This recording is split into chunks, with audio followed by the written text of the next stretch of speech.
You're listening to Actors Endurance, a podcast that inspires actors to never give up on their passion and find ways to continue to grow within the entertainment industry. My name is Shanette Wilson, and I'm an actress, and my co-host is Marlon Hargrave, and he is a teaching artist.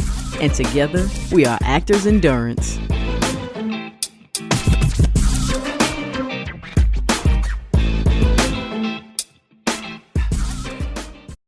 What's going on, everybody? Welcome back to another episode of Actors Endurance, the #1 podcast for all artists. Now, today we have a very special show. We got my sister from another mister. If y'all have not heard of this lady right here, please get on your computer, your laptop, or your phone right away and just start Googling her. Her name is Charlene Green, and she is one of the dopest authors and poets I have ever met. Now, she's a writer, she's an editor, she's a publishing coach, certified life coach, and an empowerment poet. Charlene Green, welcome to the show, girl. Welcome to the show. Thank you for having me. I'm excited to be here. Oh, yeah. We're excited to have you here, too. And, I just have to say this because I can't help myself. Y'all, I told you she's a writer. She has several books, and, we'll go through that in a second. But I've read a lot of books. Hers is the only book that I've read in one day, y'all. I read the whole book in one day, and it wasn't from like 8 in the morning until midnight. It only took a few hours because it was so good. Page Turner. Thank you. So yeah. Thank you. I love to hear it. That was the intention. That was the intention. Man, to keep people enthralled like that. Mm-hmm. And the book was so dope. I borrowed it from a friend. He kept calling me, "Hey, you done with it? You finished it? I need my book back." He was like, "I don't care what happened. You can't have that. You got to get your own." Wait a minute, did you ever get your own? Yes, I did. Oh, okay. Don't make me run to the bookcase. I got it in the bookcase now. Don't make me run to my bookcase. Like, I can hook you up now. Yeah. Daggone well I bought that book. Okay. Yeah, and we just gonna shout my brother out. Shout out to August Jover. He's the one to let me borrow the book. My friend to the end. Love him and his wife Roxy. Shout out to y'all. And thank you for letting me borrow that book and introducing me to this amazing queen right here. So anyway, how you doing, Charlene? I just brag about you all day, but go ahead. I'm feeling good. Thank you. That's great. So what we like to do on Actors Endurance, we like to start the podcast off with, this question, which is the main question. How have you endured throughout your career? Because this entertainment business, it's all over the place. Mm-hmm. You got to be strong and focused and determined. All that. Yeah. How have you endured throughout your career? So I have a strong foundation of faith in Nichiren Buddhism. So I've been practicing Buddhism for 38 years. And so Nichiren Buddhism, so if you saw What's Love Got to Do with It with Tina Turner, she was chanting Nam Myoho Renge Kyo. So I do the same practice that she did. Okay. And so I started practicing when I was 16. My best friend and her mother introduced me to the practice of Nichiren Buddhism and chanting Nam Myoho Renge Kyo. And so that is my foundation. So as an artist, everything I do is funneled through my practice of Buddhism. So all the things that I embark on, I use my Buddhist practice to move through the obstacles, because there's a lot of obstacles. And so what I know for sure is that no matter who you are, if you are an artist, if you are serious about this craft, you're going to need some type of faith foundation. Whatever faith foundation. I just don't think it's safe, and I'm going to use the word, I don't think it's safe to get in the entertainment industry and not have some type of foundation of faith. It's not safe for your sanity. It's not safe for your health. It's just not. You have to have something to grab onto to help keep you grounded. Otherwise, you just not gonna make it. You're not.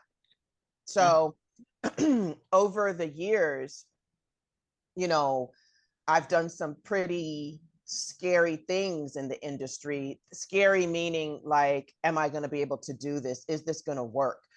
And, you know, my novels were two of those things. You know, you never know how things are going to go. All you can do is create and pray and hope. But I know that part of the endurance for me, a big part is the why I do what I do. Because if you don't know your why, that's another way that you're going to end up going down, you know, just tumbling down the hill. I don't think it's a good idea to do this work, whatever part of artistry you do, and not know why you're doing it. Who is it? You know, who are you trying to affect and why? You know, if it's just for you, I mean, okay, but I don't know how far you're going to get if it's just for you. Because as an artist, you are giving your work to the public. Unless it really is just for you and nobody sees it, that's a whole different type of artistry. Now that's more like a hobby. Mm-hmm. But if you're in this business to share your work with others, then it can't just be about you. So a lot of the work that I do with people, meaning like, so, you know, I'm a certified life coach and I'm also a publishing coach. So like within both of those realms, I'm always having to remind people like, hey, I know that your project is for you first, but it's not just for you. So you cannot be out here creating things and not thinking about the people. You have to think about the people or forget it. Mm-hmm. So the endurance part is layered.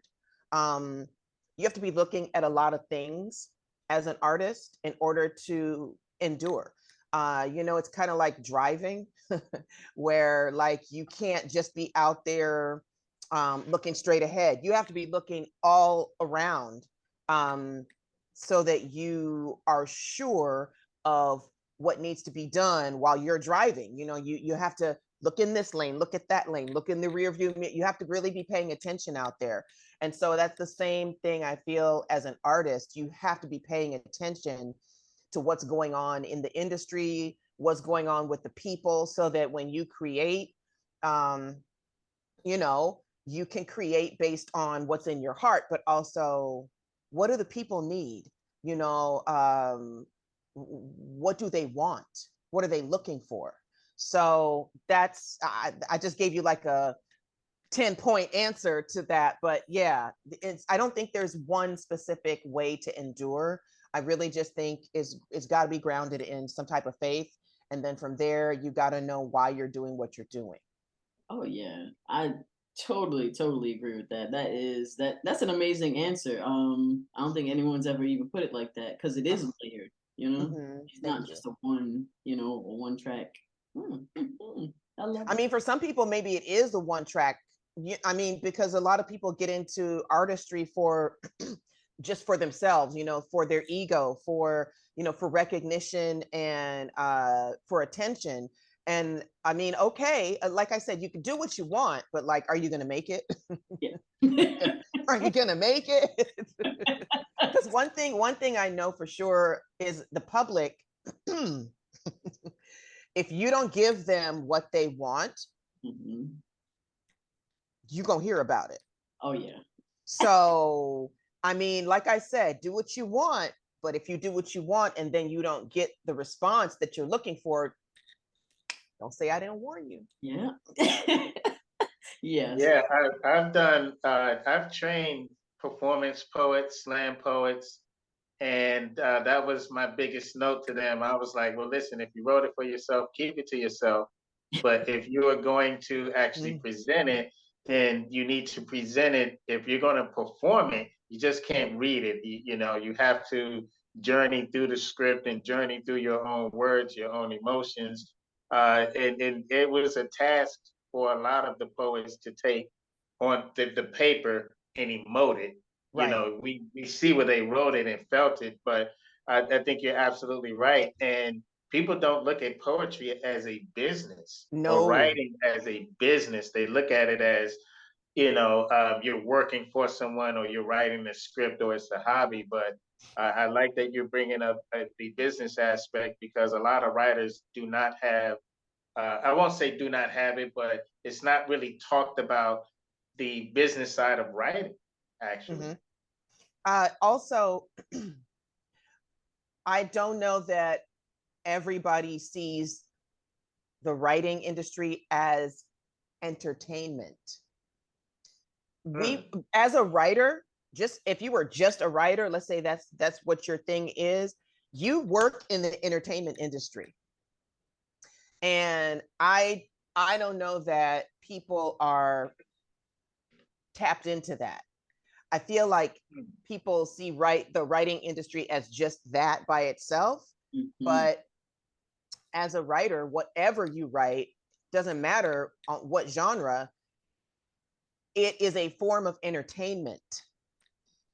A memoir, whatever it is, if it's, anything that you give to people, um, that is going to take them out of their world and put them in another world, is a form of entertainment, even if it's a sad story. You know what I'm saying? It's entertainment does not necessarily mean laughing, and it's not necessarily like the comedy part of the entertainment industry. When people think entertainment, I feel like they think of things like movies and comedy shows and things that make you laugh, and that it's like there's like this fine line. But when you say, like, as a writer you work in the entertainment industry, and I tell people that, like, you're an entertainer, and they're like, huh? Because singers and dancers, those are entertainers too. And when you think of entertainment, you typically think of things like that. But writing is not something people always think of as entertainment, for other people, but it is. So uh, there are other levels to this writing business, and that's one of them. You work in the literary industry, but you also work in the entertainment industry. Mhm. It And is what it is. that's why we had you on the show. That's why we had to have you on this show. Seriously. wow, that's a great take. I don't that's a great perspective, and this is why it's not just actors endurance because we really wanted to try to open up the mind of the entertainment space itself. And I mean, you hit it right on. I never looked at writing like that, and I'm over here smiling like that's inarguable to me because you're absolutely correct. All writing is an escape somewhere, even if it's news, the newspapers. You're escaping your current state of mind and Exactly. going into the state of mind of someone else. So Hmm. brilliantly said. Wow. Thank Yeah. you. And Wow. This is why we were excited to have you. just to be clear, I actually am an actress. So I studied acting in the 90s. I went to, I'm from the Bay Area.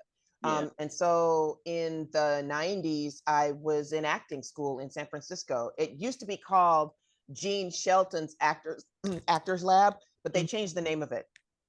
And I went to acting school for a while because I wanted to pursue acting. And I still have some of that. Like, there are some aspirations I still have for television and things like that. So that is not something that's off the plate. Mm. But and I also wanted to do some directing. So this being on this show, that's called Actors Endurance, is that it's not me, because I am an actress, but also as a performance poet, you're an actor too. Yes. There's Okay. also Yeah. there's also that. Yes. And see, I didn't know that about you either because I've always known you as an author and a poet. I love it. See, all these It's different. not really, I mean, it is in my bio on my Hustle Diva Speaks website, because it's the long version. Mhm. And I believe it's in there because I made sure that there were details in there that weren't other places. But yeah, I did. I studied acting. That was what I was on for a while. But I was always a writer. I mean, I've been writing since birth, basically. Like, no, I say that because like as a child, so my mother was a teacher. Mm-hmm. And I used to write short stories, and she used to take them to school and read them to her class. So I've been writing since I was a child, and it's just that I didn't pursue it as a career until I was 30, which is crazy because like, and this is, I wrote a poem about that subject matter, where like how you are, I'll probably do it at the end since I just mentioned it, but how you can be walking, like you can be doing your purpose the whole time, but not paying attention to it because it's just something, you see it as just something you do, and you'll hear that in the poem.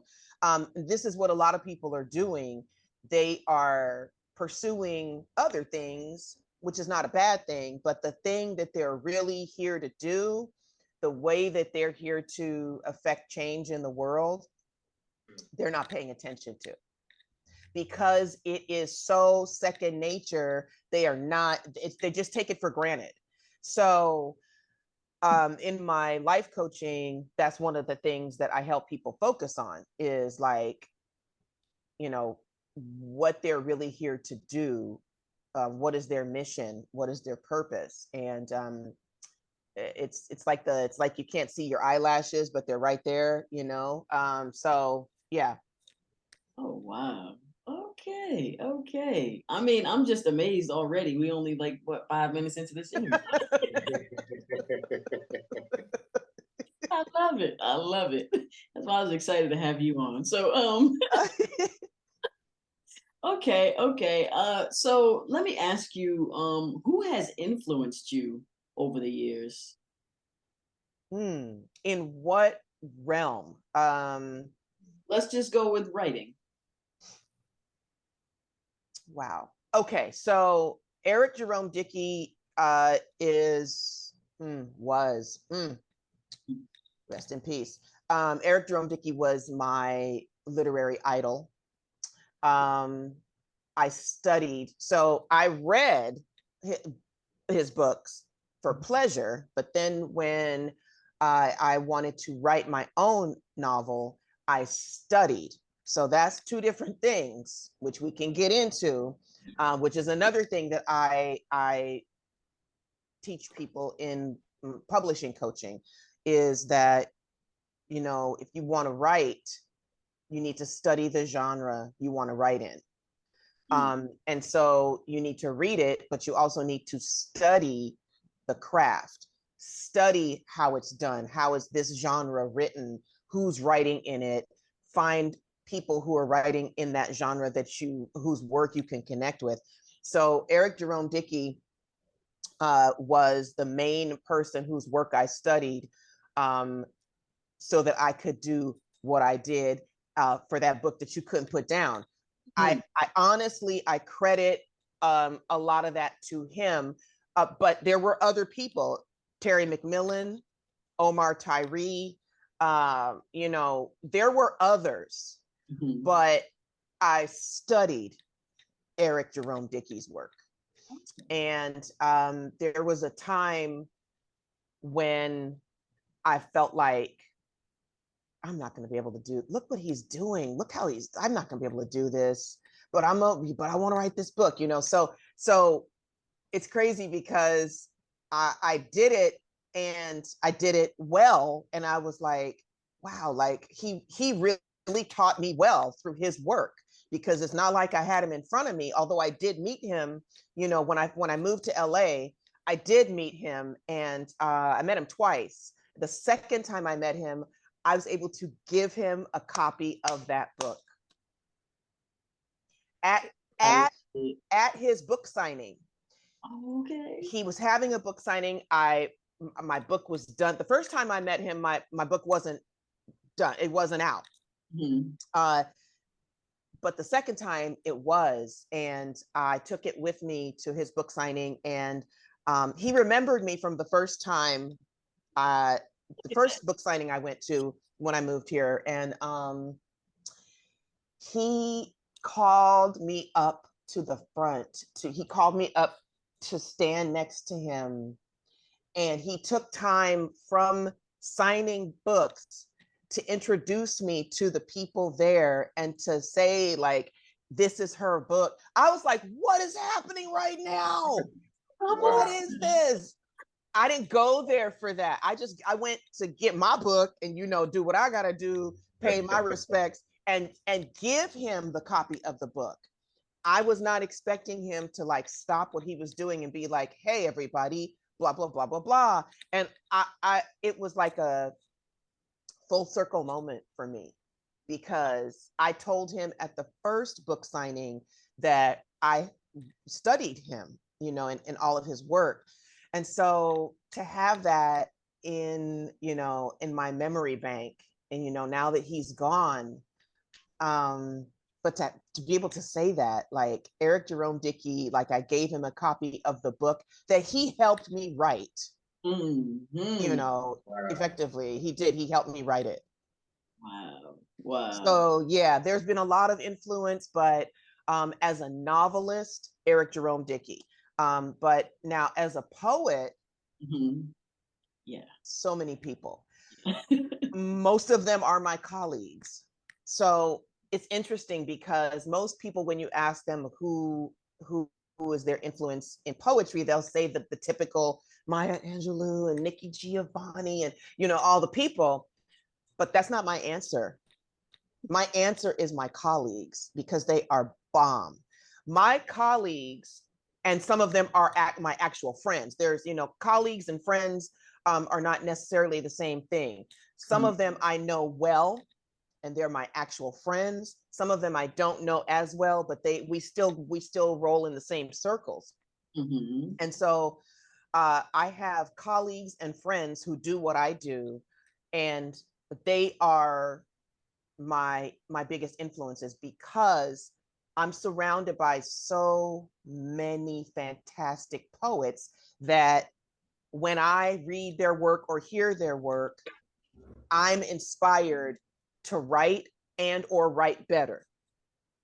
So what I love about living here in LA and doing what I do around these people is that I know that I'm a dope writer.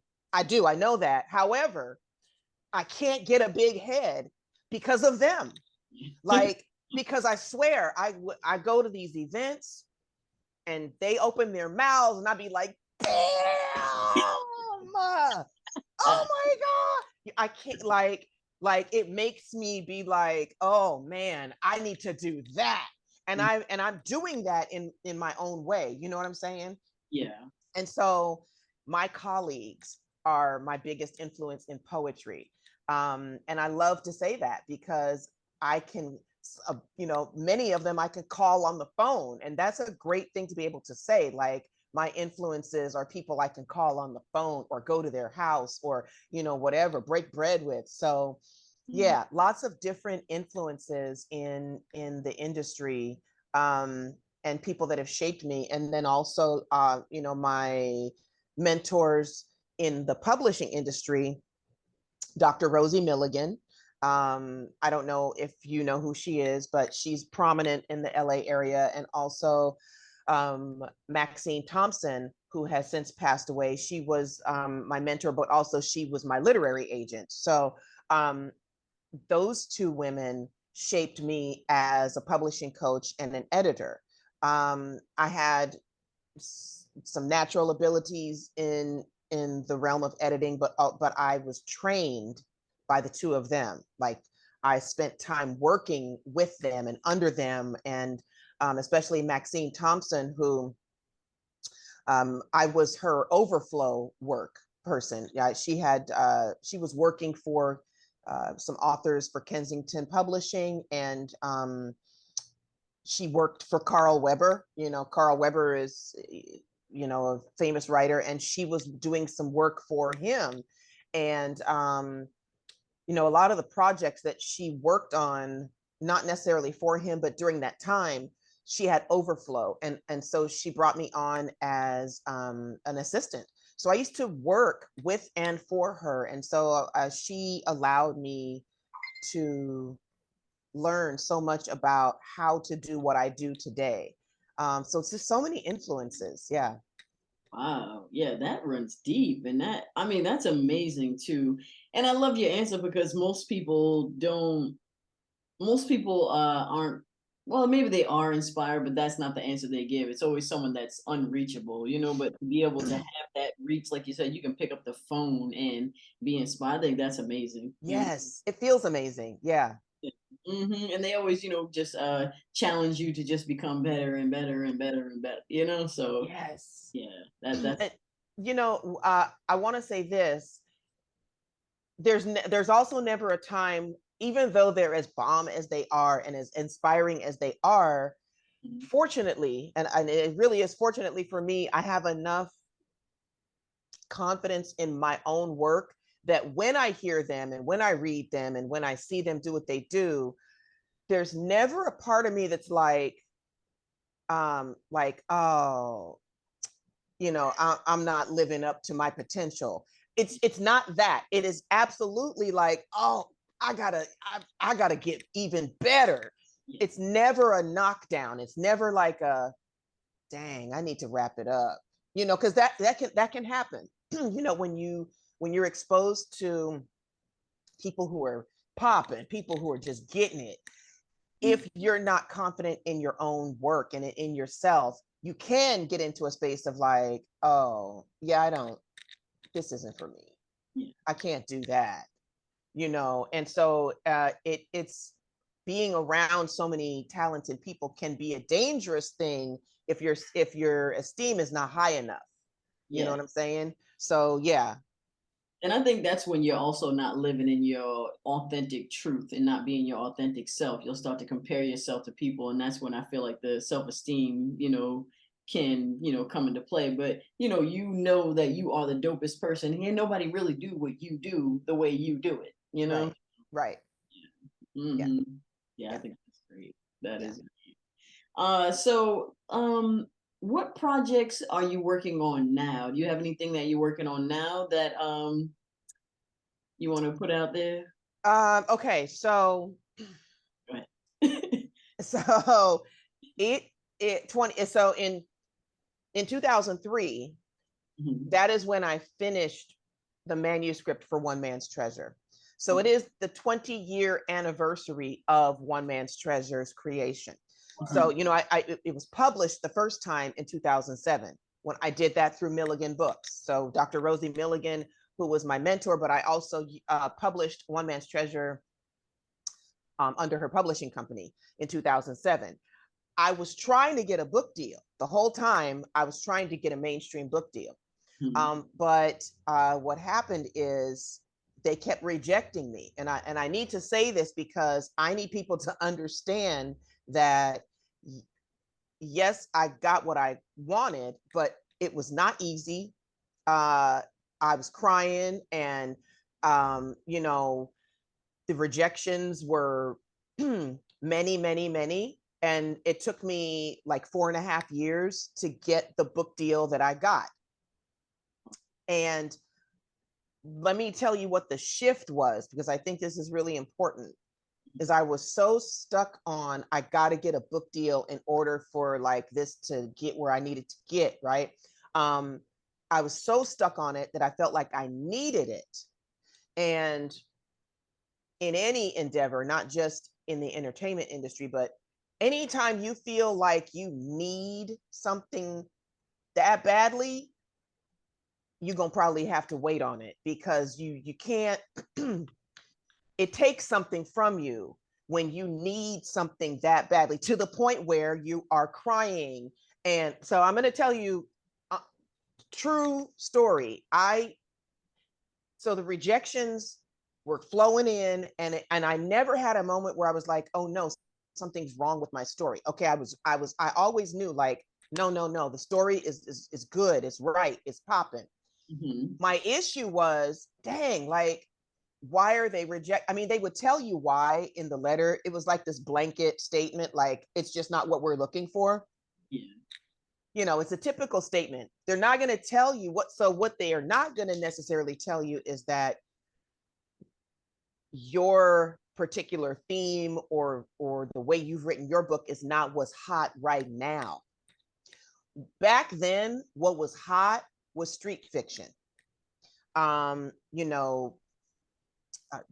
Streets, thugs, this, that, I didn't write that. Mm-hmm. And that's what was hot back then. The shelves were lined with like street fiction, urban fiction, where, it was gangs and drugs and, that type of thing. I wasn't writing about the streets. Mm-hmm. And it wasn't that there weren't books like mine already out, but at that time, that's not what was selling the most. And in the written literary industry, the publisher's job is to put out what they feel like is going to make the most money. And it's not that your thing is not a good idea. It's not that it's not going to work. But again, if they're focused on a certain type of story, yours is probably going to go over there in that pile of we're not talking about that right now. Mm-hmm. So I was told that. I didn't make that up. That was part of my schooling. As the rejections came in, and I'd be like, what is going on? Like the book is good. Like, I don't understand. And so I had to get schooled on how the industry works. And then I understood, oh, okay, it's not me, it's y'all. Mm-hmm. So once I was like, oh, it's not me, it's y'all. Mm-hmm. Then I thought, you know what? Never mind. I'm just going to do it myself. Now, to say that was one thing, but I didn't have the money at the time. So like I had to get the money together so I could put it out myself. That's how I ended up publishing One Man's Treasure in 2007 of my, out of my pocket.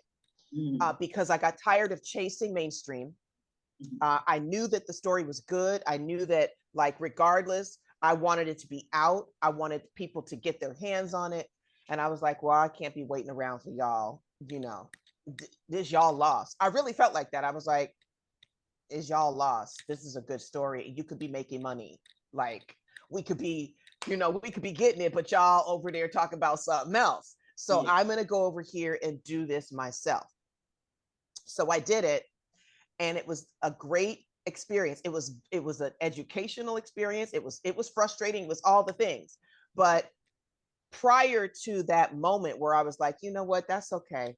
Never mind. I didn't mean never mind that I'd never wanted a book deal. I just meant I'm good. Okay, I see what this is. I'm going to go over here and do what I got to do. That was the shift.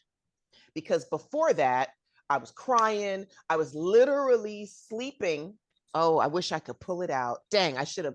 So my manuscript was a big blue folder about this thick. I don't know if you can see my hands, but it was a big ass folder about that thick. And I was so up in arms about not getting the book deal that I used to go to bed at night crying, clutching the manuscript near my pillow. It was crazy. Oh, man. I'm sobbing. I'm like, I don't know. Oh, when is it gonna be my turn? When is it? And I swore I was like, I'm gonna find you guys a home.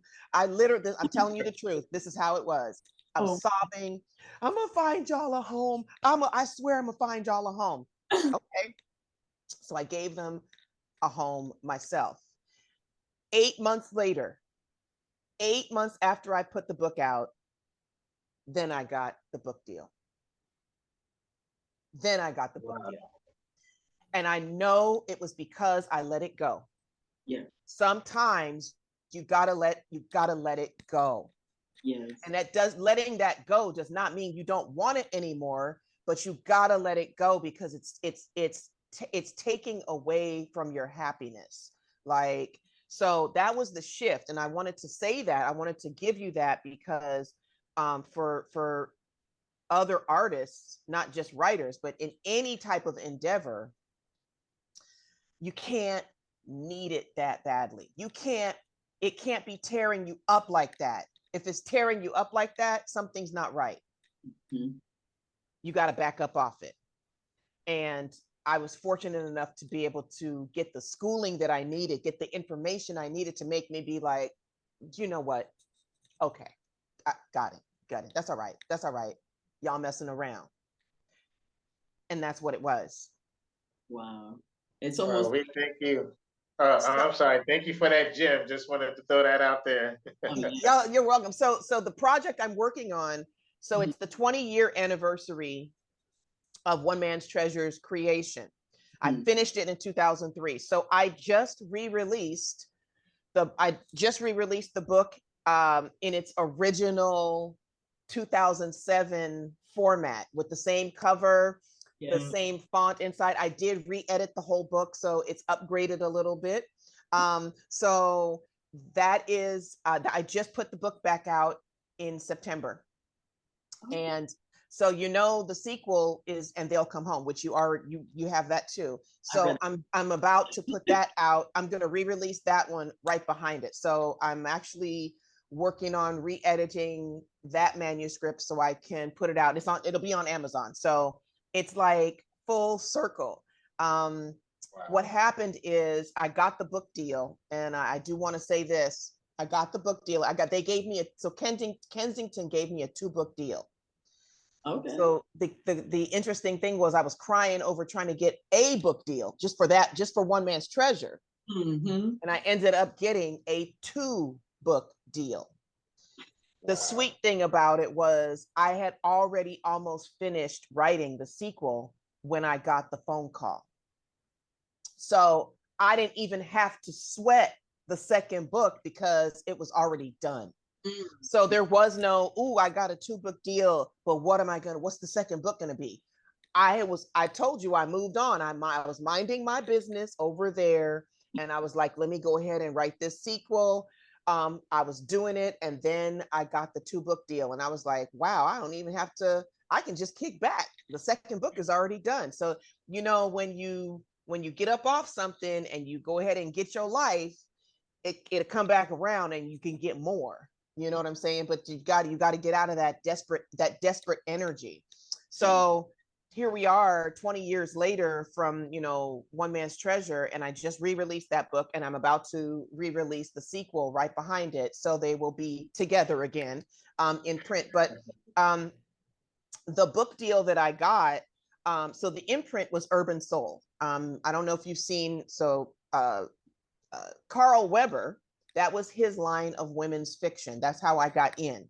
So he, in 2007, he was developing Urban Soul, and it was a line of women's fiction. So my agent, which was Maxine Thompson, she called me up, and she told me that that's what was happening. And she was like, I think your book will fit in really well there. That's how I got in. Now, what happens sometimes that people don't know, but I'm gonna tell you what happens, is sometimes the imprint will go bye-bye. So Kensington is the hub, and then Dafina and what is that other, Zebra? There's like all these imprints underneath like the main, the head, right? Sometimes an imprint won't make it. It has nothing to do necessarily with the authors per se. They just decide we don't want to do this imprint anymore. Mm-hmm. That's what happened with Urban Soul. Mm-hmm. So I did get the book deal. I got the dream. Both books came out. I did my thing.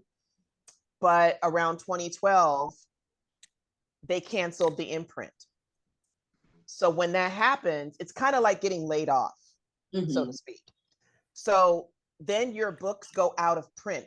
It takes time, but like whatever's at the warehouse, that stuff gets sold. Like they keep selling what's in but they don't print anymore. Once they cancel an imprint, they stop production on all the books. So they sell what's in the warehouse. And after that, it's like the book deal is over because the imprint is gone. So that is what happened with my books. So a lot of people were like, why are your books out of print? And then I have to explain, like, because the imprint got canceled. It's not me. Yeah. Like, I don't have nothing to do with that, but that is what a thing that happens, it's like record labels, it's the same. This is what I mean. It's entertainment industry. Mm-hmm. So I had to wait out some stuff, I had to get my rights back. It took years to sell all the books and all of that. So now this is why I'm able to re-release my own books my way, because I've gotten my rights back from the publishing company, and now my stuff is mine again. So that is what I'm working on as far as the novels. One Man's Treasure is back out. It's on Amazon, the 20th anniversary edition, and They'll Come Home will be out, I want to say, in December, and it'll also be on Amazon. And so that's what's happening over on the novels. As far as poetry, I'm still writing, still performing. Everything else is just kind of just a flow, but new stuff is, the re-release of the novels. Okay, wonderful. Oh, I'm glad you gave us the full story too, because I don't know about y'all out there, the viewers, or even Marlon, but I had no idea how all the book publishing, I had no idea how any of that works. So yeah, I didn't either until it happened. Right. Yeah, I haven't published the book, so I don't know either. But yeah, what a wealth of knowledge there. We're definitely gonna have to bring you back in for a part two, because we haven't even really dug into it. I mean, we've dug into some stuff, but you have a wealth of other things that you do, and didn't get to the articulation coach, because that is right up the alley.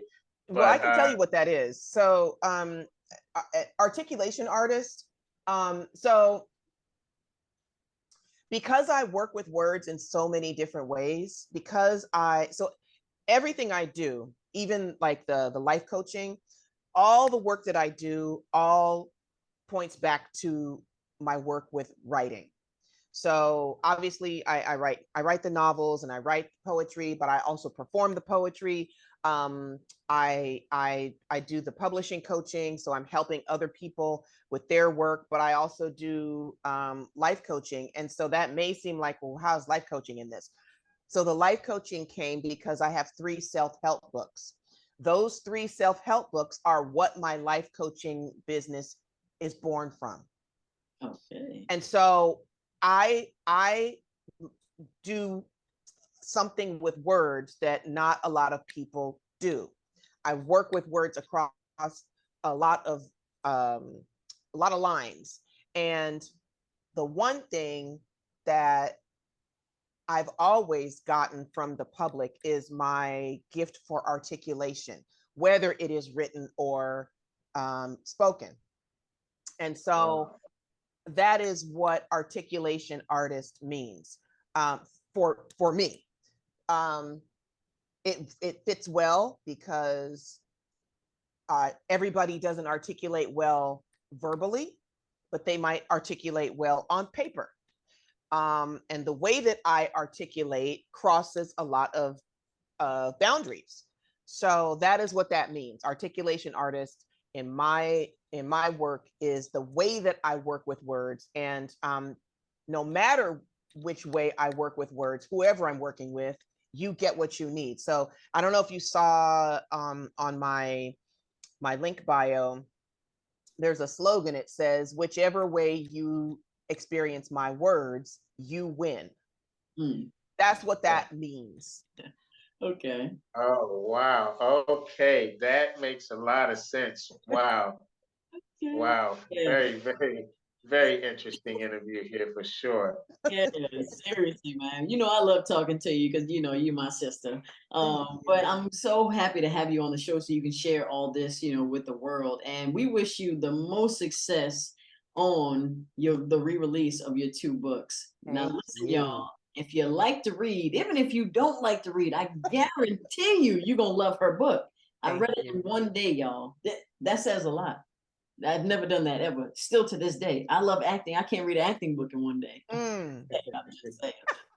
I'm just saying. But listen, Charlene, we're gonna go to the so we're gonna do the martini round, right? Okay. I'm gonna ask you some questions, and then Okay. we'll take a beat, and then you give us some poetry because we Okay. gotta have it. We have got to have it. Okay. Okay. All right, Marlon, go ahead, take it away. All right. And five, four, three, two, one. What is your favorite smell? Oh, wow. My favorite smell. Well, it's probably my favorite scent, which is Egyptian musk.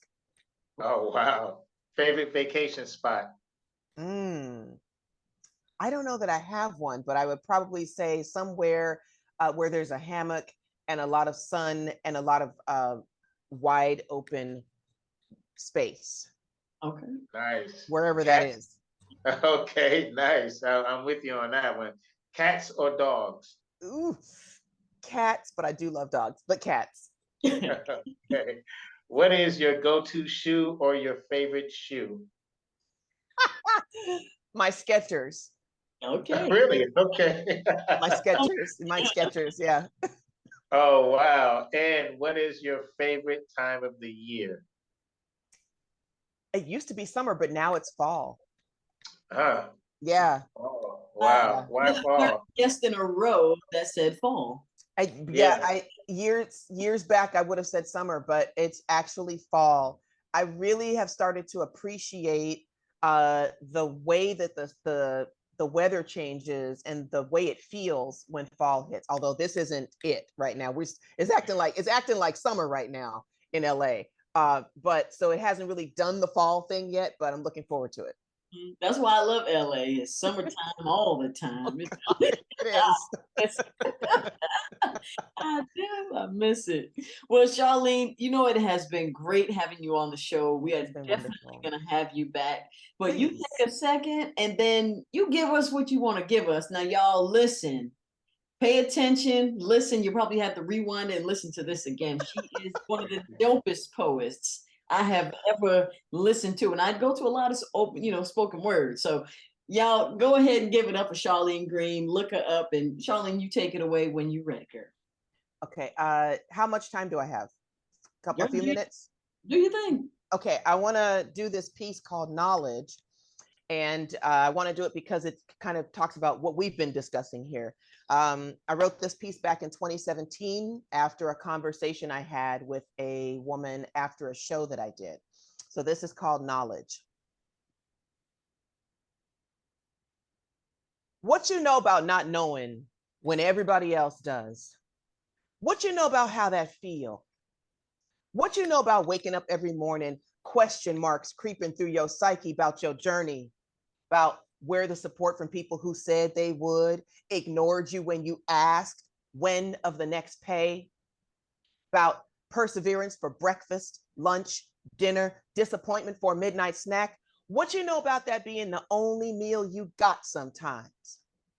What you know about a dozen cracks in your faith, about trying to glue them up with smiles and hope, about tears that sneak up on you when you're trying to push through, trying to hold on to your sanity, trying to enjoy the day, make it be the one you can finally write home about, sneak up and snatch the light right out your eyes, make it so you can't see the one at the end of the tunnel, make your soul slip, fall, and shatter in the river that slides off your face. Tell me what you know about this bag of buckets that keeps getting bigger, growing heavier by the week, so many that they poking holes in it, falling out and into your attitude some days.